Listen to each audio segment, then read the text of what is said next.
नमस्कार, city centre show में आपका स्वागत है। मुंबई से मैं हूं पूजा भारद्वाज और इस वक्त मैं मौजूद हूं महाराष्ट्र साइबर सेल के हेडक्वार्टर में कफ परेड में, क्योंकि यहीं से आज बड़ी खबर आई है। आज बड़ी प्रेस कॉन्फ्रेंस महाराष्ट्र साइबर ने की।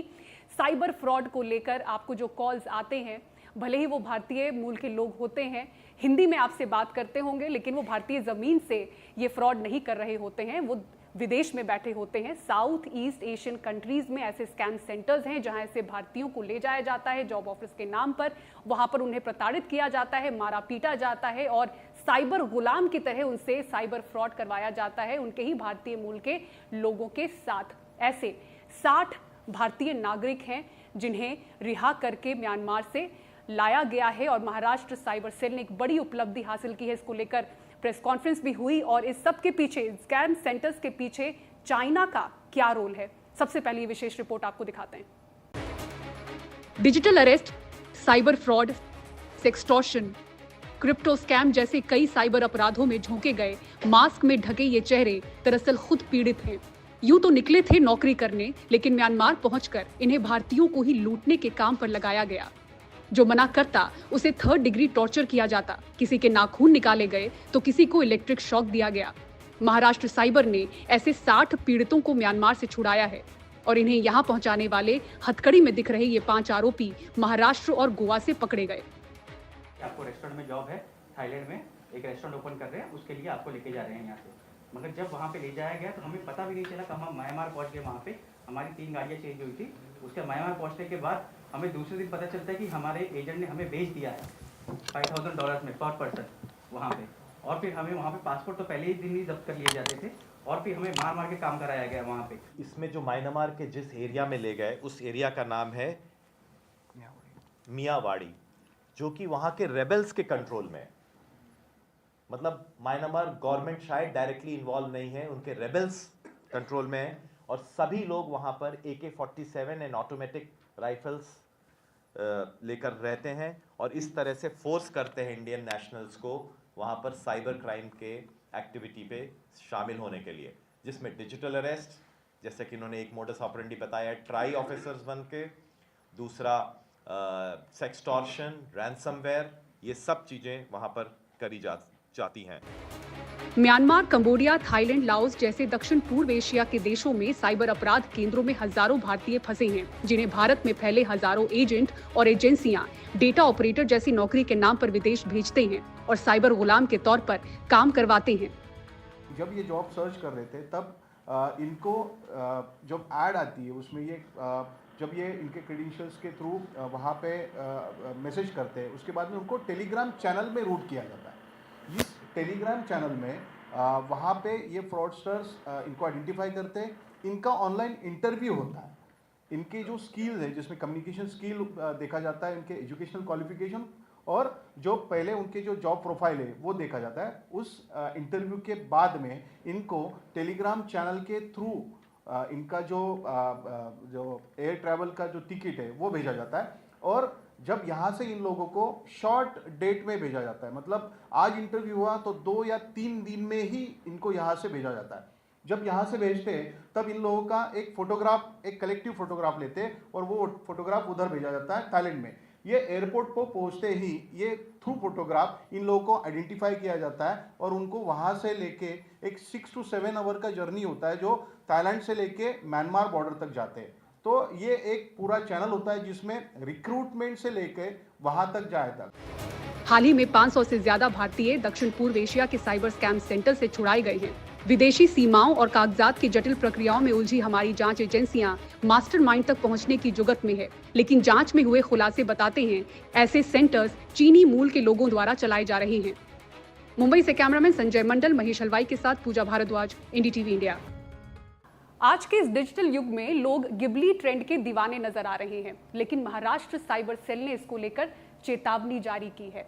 क्या है इसकी वजह और क्यों ऐसी भी चेतावनी है कि जो QR कोड आप बाहर स्कैन कर रहे हैं उसको भी लेकर सावधान हो जाइए। क्यों महाराष्ट्र साइबर सेल को इसको लेकर एक ऐप तैयार करना पड़ा है, इस रिपोर्ट में दिखाते हैं।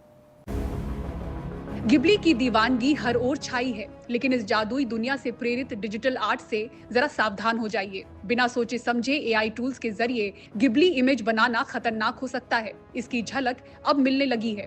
महाराष्ट्र साइबर सेल ने एक सार्वजनिक चेतावनी जारी की है जिसमें बताया है कि कैसे गिबली स्टाइल आर्ट और मर्चेंडाइज की बढ़ती लोकप्रियता को साइबर अपराधी अपने जाल में फंसाने के लिए इस्तेमाल कर रहे हैं। गिबली आर्ट आजकल एक ट्रेंड बन गया है।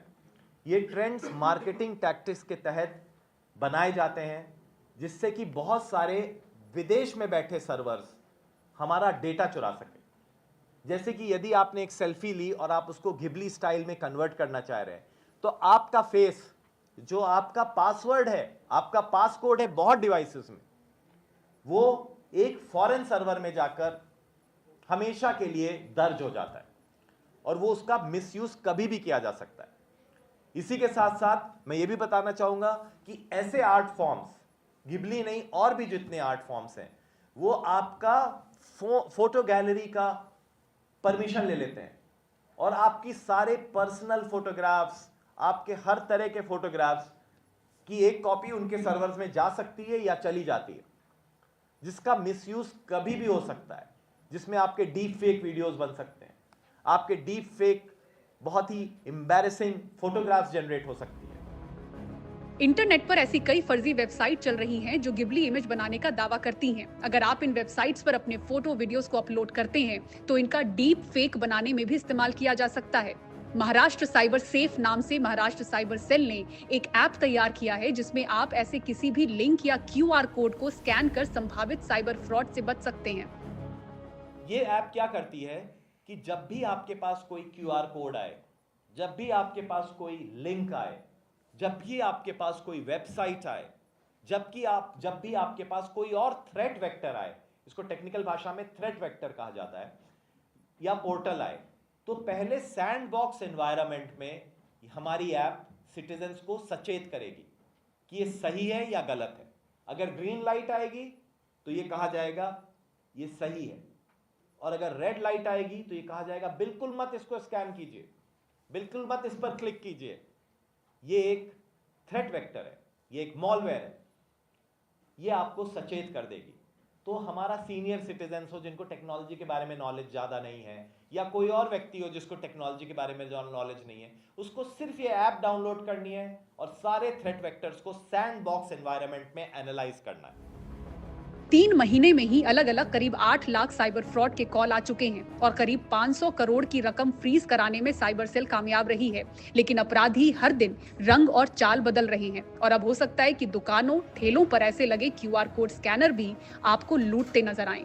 मुंबई से कैमरामैन संजय मंडल, महेश हलवाई के साथ पूजा भारद्वाज, NDTV इंडिया। और आर्थिक राजधानी मुंबई में वाटर टैंकर एसोसिएशन की अनिश्चितकालीन हड़ताल जारी है, दूसरा दिन है और इस बीच जो हाउसिंग सोसाइटीज हैं मुंबई में, commercial complex, mall, office, theatre, इन सभी जगह पानी की किल्लत से लोग सामना कर रहे हैं। सरकार एसोसिएशन के बीच बातचीत जारी है लेकिन विपक्ष ने इसको लेकर आक्रामक रुख अपनाने की धमकी देती है। दिखाते हैं आपको पूरी खबर। 2 दिनों से मुंबई की हाउसिंग सोसाइटीज में पानी नहीं आ रहा। दफ्तरों में काम करने वाले कर्मचारियों को घर से काम करने के लिए कहा जा रहा है। दरअसल टैंकर एसोसिएशन हड़ताल पर है, जबकि मुंबई की प्यास और पानी की ज़रूरत बस BMC से पूरी नहीं होती, टैंकरों की भी इसमें भूमिका होती है।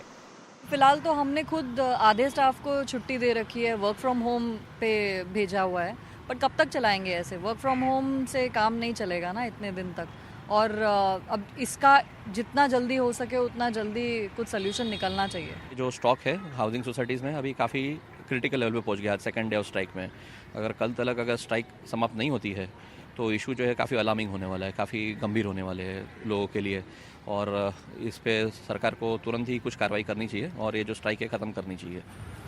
दरअसल BMC ने टैंकरों को पानी देने वाले कुओं के मालिकों को लाइसेंस लेने के लिए नोटिस दिया है। टैंकर एसोसिएशन इसका विरोध कर रहा है।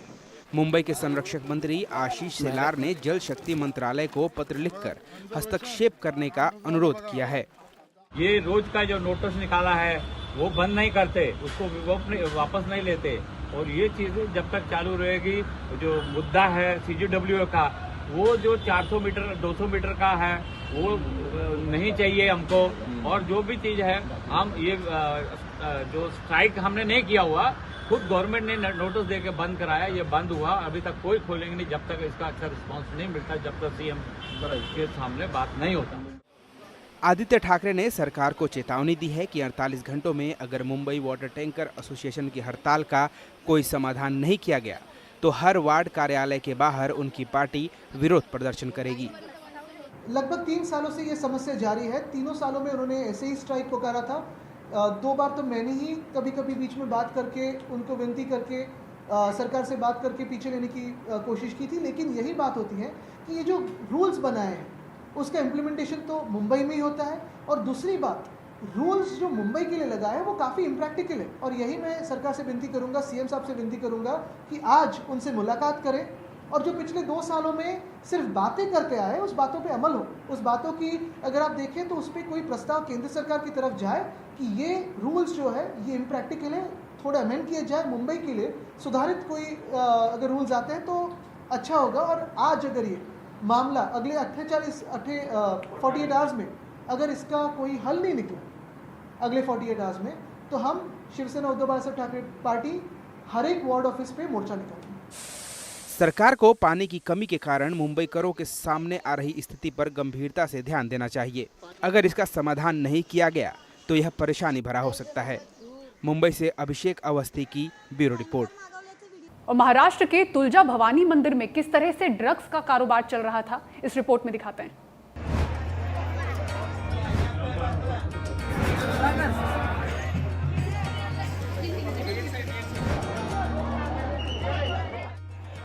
ये तुलजापुर तीर्थ स्थल है जो शक्ति पीठों में से एक है। यहाँ के श्री तुलजा भवानी मंदिर के कारण लाखों श्रद्धालु तुलजापुर आते हैं। कायदे से यहाँ भक्ति का प्रसाद मिलना चाहिए, लेकिन यहाँ नशे का कारोबार होता है।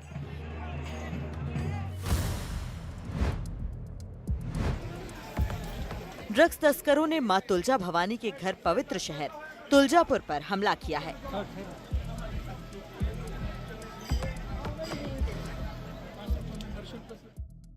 इसका खुलासा तब हुआ जब पुलिस ने 14 फरवरी की आधी रात को तुलजापुर तालुका के तमालवाड़ी टोल प्लाजा पर एक गाड़ी की जांच की। तब पुलिस को गाड़ी में 3.5 लाख रुपए की एमडी ड्रग्स मिली, जिसके बाद 3 आरोपियों को हिरासत में लिया गया। तब से अब तक कुल 35 आरोपियों की पहचान की जा चुकी है। उनमें से 21 अभी फरार हैं और पुलिस उनकी तलाश कर रही है। एकूण 14 आरोपींना आपण अटक केलेली आहे। उर्वरित 21 आरोपींचा देखील आपण त्या ठिकाणी शोध घेत आहोत। अब तक 14 आरोपियों को हमने गिरफ्तार किया है और उनसे करीब 49 ग्राम ड्रग्स बरामद किया है। बाकी 21 आरोपियों की तलाश जारी है। जो भी इसमें आरोपी होगा उस पर सख्त कार्रवाई की जाएगी, किसी को बख्शा नहीं जाएगा।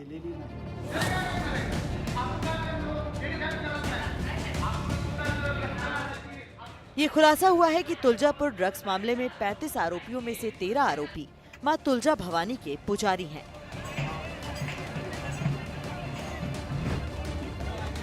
अब इसमें शामिल आरोपी पुजारी के खिलाफ कानूनी कार्रवाई की जाएगी।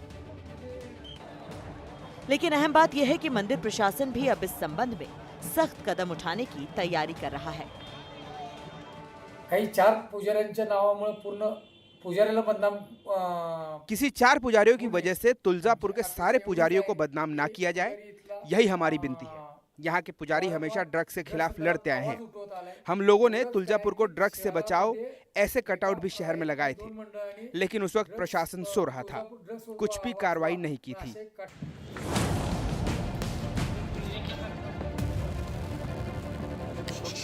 तुलजापुर में ड्रग्स मामले की जांच में स्थानीय पुजारी भी सक्रिय रूप से शामिल रहे हैं। बहरहाल अब जब इस मामले में कुछ पुजारी सीधे शामिल हैं, तो उनकी साख पर भी सवाल उठ रहे हैं।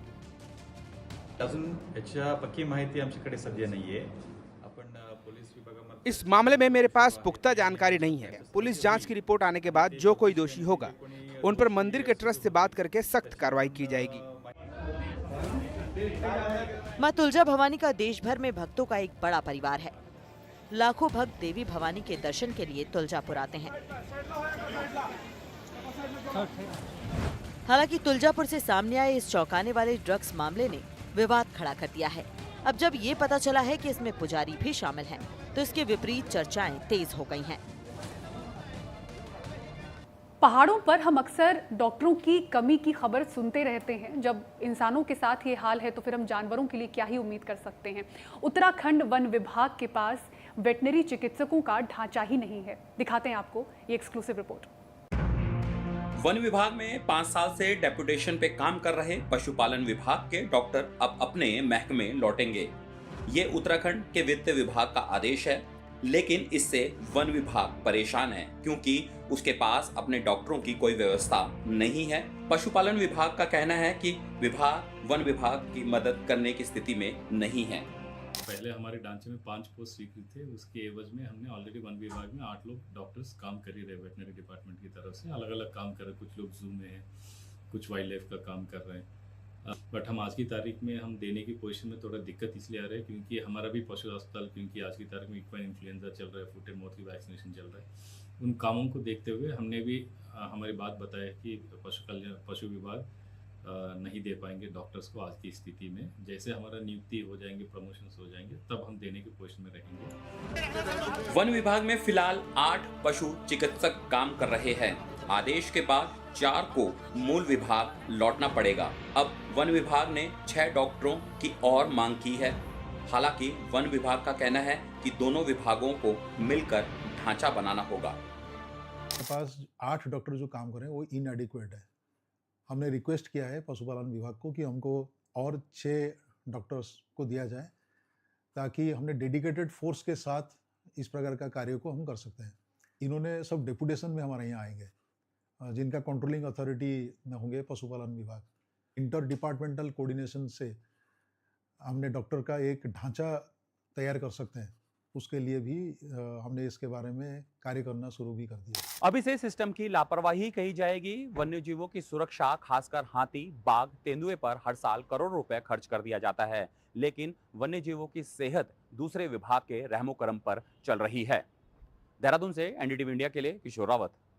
और आज दिल्ली का मौसम अचानक जादू की तरह बदल गया, लेकिन ये मनोरंजक नहीं था, ये डराने वाला था। शाम में ही अंधेरा छा गया, पेड़ गिरे, होर्डिंग्स गिरी और तहस नहस की स्थिति हर जगह नजर आई। और यही हाल एनसीआर का भी रहा। देखिए।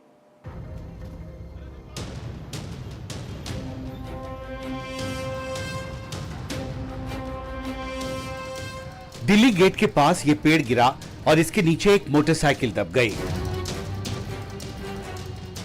मंडी हाउस के पास पेड़ों की टहनियां टूटकर गाड़ियों पर जा गिरी। आईटीओ के पास एक पोल मुड़कर सड़क पर आ गया। पूरी दिल्ली गरजते आंधी तूफान की चपेट में दिखी। गिरे हुए पेड़, सड़क जाम और थमी हुई गाड़ियां। गुड़गांव के बजघेड़ा के पास द्वारका एक्सप्रेसवे पर एक चलती गाड़ी पर गिरा लोहे का भारी भरकम गेट। गाड़ी में सवार एक शख्स गंभीर रूप से घायल हो गया। उसे सिविल अस्पताल में भर्ती कराया गया। गाड़ी को बाद में क्रेन से उठाया गया। इस अंधड़ का असर उड़ानों पर भी पड़ा। कम से कम 15 विमानों को कहीं और भेजा गया और दिल्ली एयरपोर्ट से कई उड़ानें टाली गईं। मुंबई दिल्ली के विमान को जयपुर भेजा गया। दिल्ली के मधु विहार थाने के तहत चंद्र विहार इलाके में बन रही एक इमारत की 6ठी मंजिल की दीवार गिरी। 4 लोग गंभीर रूप से घायल हो गए। दिल्ली में लगातार पड़ रही गर्मी के बीच जब यह अंधड़ आया तो नई तरह की मुसीबत चली आई। यह है मौसम का अतिरेकी मिजाज।